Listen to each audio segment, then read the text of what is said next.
Më shumë se 2000 vjet më parë, në një qytet të vogël të quajtur Betlehem, ndodhi një ngjarje që të ndryshonte rrjedhin e historisë njerëzore.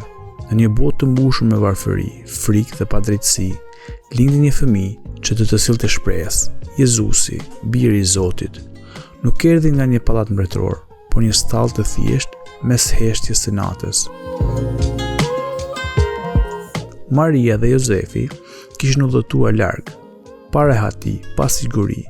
Nuk kishte vend për ta, dhe aty, në kushtet e vështira, lindi ai që do quhej shpëtimtari i botës.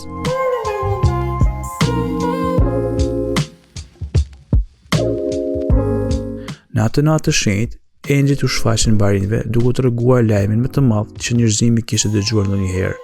Ju ka lindur një shpëtimtar.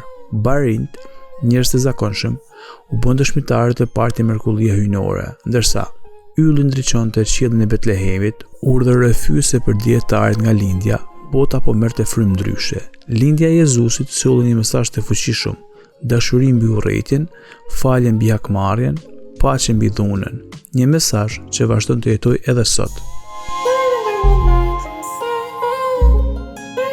Kjo histori nuk është thjesht e kaluar, është një kujtesë si drita lind edhe në errësirën më të madhe, se shpresa lind aty ku askush nuk e pret. Lindja e Jezusit nuk ndryshoi vetëm kohën, ajo ndryshoi zemrat e njerëzve.